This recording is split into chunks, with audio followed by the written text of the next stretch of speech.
Olá, querido aluno do quarto ano, tudo bem com vocês? Hoje nós vamos falar sobre monumentos. Isso mesmo, monumentos, um tesouro da história. Quem de vocês já viu esse monumento lá no Rio de Janeiro?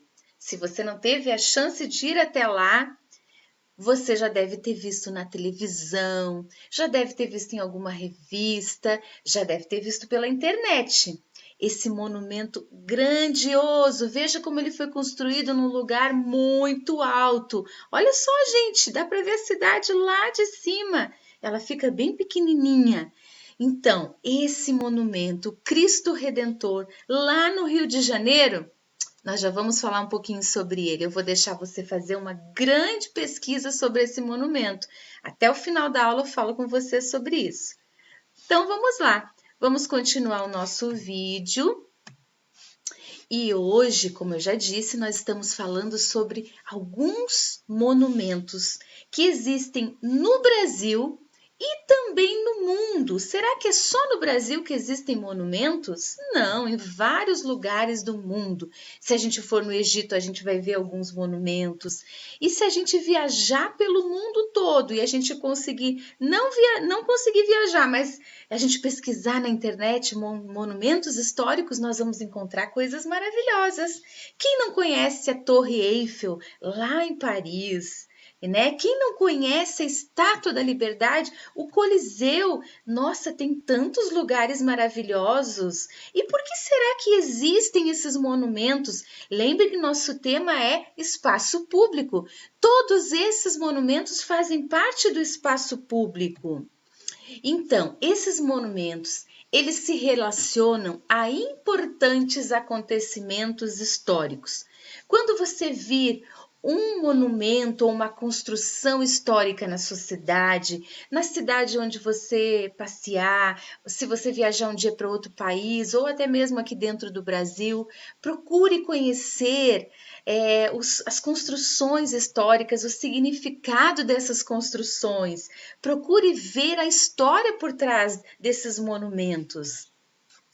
Um outro objetivo é homenagear as figuras ilustres que viveram e até as que vivem ainda entre nós. Então, os monumentos, eles carregam essa intenção de homenagear figuras ilustres. Muito bem. Então, continuando aqui, para estudar um monumento, você vai precisar saber de três coisas: o título desta obra, o local onde ela está, onde ela foi construída, e o significado, ou seja, um pouquinho da história você precisa conhecer, mas isso você faz pesquisando na internet. Olha só o que eu trouxe para vocês. Monumentos em Curitiba. Você sabia que na nossa cidade tem muitos monumentos históricos? A Ópera de Arame é um deles. Ela tem a capacidade para mais de 1.500 pessoas, tá? É um teatro todo feito de metal, construído sobre um lago. É claro que vocês já sabem que foi um arquiteto que fez esta obra tão arquitetônica e tão maravilhosa que encanta todo mundo. Você já visitou a Ópera de Arame? É um museu muito legal. Não perca a chance de visitar. Aqui tem um outro museu, aqui em Curitiba, é o Museu de Arte Oscar Niemeyer. Niemeyer também foi um outro arquiteto, nós já falamos sobre eles, lembram? Então, aqui em Curitiba tem esse outro museu que também é uma grande obra, é um grande monumento, uma grande construção, né? O apelido dele é o Museu do Olho, pelo formato que ele tem. Olha só, um outro lugar, a Torre da Telepar. Quem conhece essa torre aqui em Curitiba? É muito alto, tem mais de 109 metros de altitude. Gente, é enorme. Você precisa conhecer essa torre. Olha só, outro lugar que é um monumento histórico. É em homenagem aos imigrantes italianos esse monumento. E ele está lá no bairro Santa Felicidade. Veja quantos monumentos na nossa cidade. E esse outro? Quem já viu esse monumento? No Bosque do Alemão. Isso! Uma homenagem aos imigrantes alemães da cidade. Vejo como nossa cidade está cercada de monumentos históricos que contam um pouquinho da história para cada um de nós. Tá? Então, agora é com você. O que você vai fazer?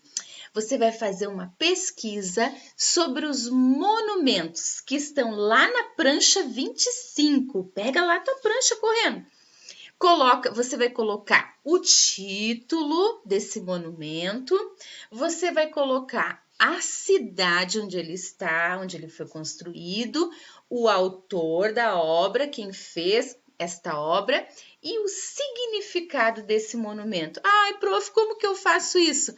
Você coloca lá na internet, Monumento Histórico do Rio de Janeiro. Vai aparecer o quê? O Cristo Redentor, vai aparecer outros monumentos e aí você faz essa pesquisa rápida. Não precisa escrever muita coisa, somente isso que a prof pediu, tá?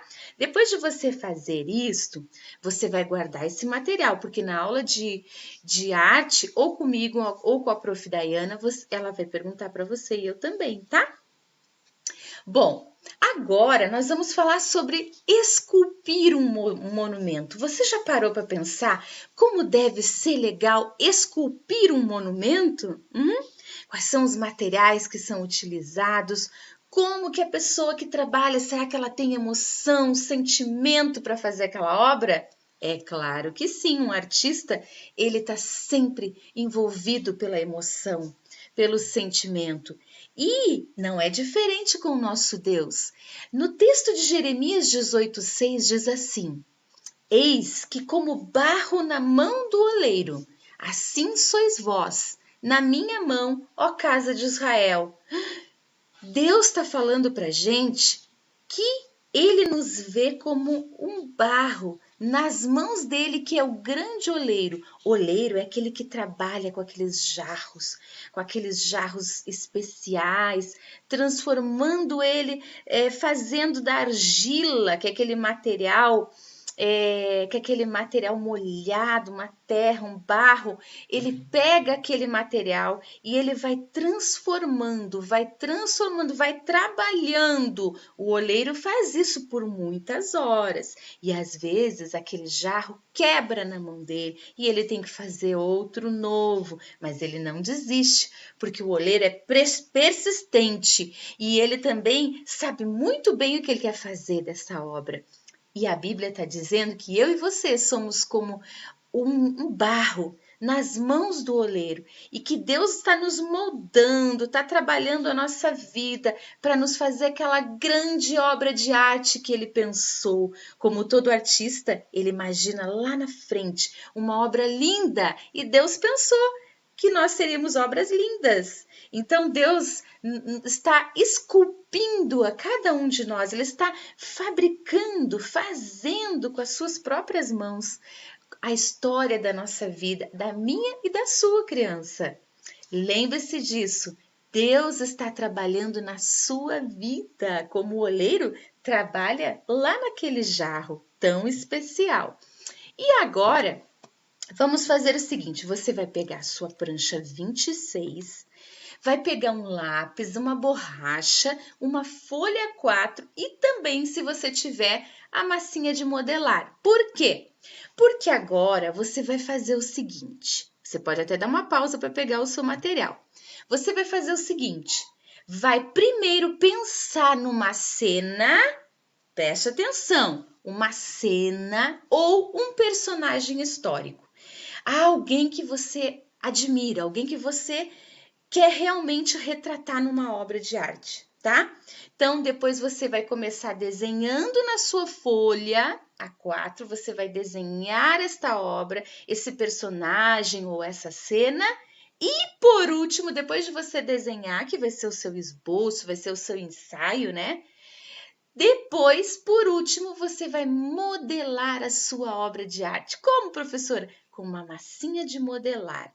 É claro que se você está em casa e na sua casa você tem argila, sua mãe, seu pai não se preocupam que você trabalhe com argila, você pode, mas tem que saber trabalhar com argila, tem que saber que a argila depois ela vai secar, tem uma forma certa, né, para ela não quebrar. Então é melhor a gente trabalhar com a massinha de modelar, certo? Então, pegue a sua massinha de modelar e construa a sua obra. Você vai esculpir um monumento histórico, algo que você admira. Tá bom, gente? Até a próxima aula, até o próximo vídeo.